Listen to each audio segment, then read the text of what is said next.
Hey guys, welcome back to my channel. কেমন আছেন সবাই? আশা করি খুব ভালো আছো, আর আমি খুব ভালো আছি। তো এটা হচ্ছে আমি অনেক দিন পর একটা ভিডিও দিচ্ছি। এখন আমি প্রায় কদিন ভিডিও দিইনি, যাই হোক। এটা হচ্ছে মহালয় দুদিন পরেই। তো পুজোর সবাইকে অনেক শুভেচ্ছা, ভালোবাসা, অভিনন্দন।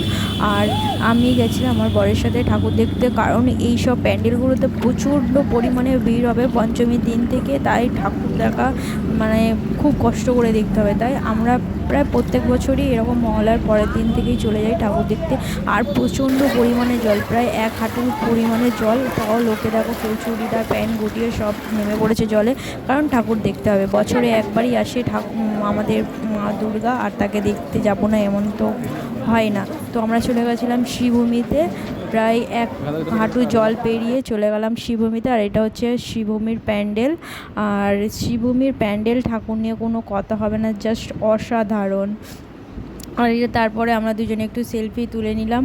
আর মানে প্রতিমাটা দারুণ দারুণ, যা মানে বলে বোঝানো যাবে না, এত সুন্দর। সামনে দিয়ে যেন চকচক করছিল, দারুণ লাগছিল। ফোনে অতটা ভালো লাগছে না, কিন্তু সত্যি খুব সুন্দর হয়েছিল।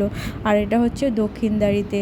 আর যেহেতু রাস্তায় প্রচণ্ড পরিমাণে জল আর বৃষ্টি হওয়ার কারণে প্রায় রাস্তার লাইট বন্ধই ছিল, তাই অত লাইটিং কিছুই ছিল না, তাও খুব সুন্দর লাগছিল। তো এই ভিড়ের মাঝখানে যাব না বলে আগে আগে ঠাকুর দেখে নিলাম। চলো টাটা, সবাই ভালো থাকবেন, সুস্থ থাকবেন।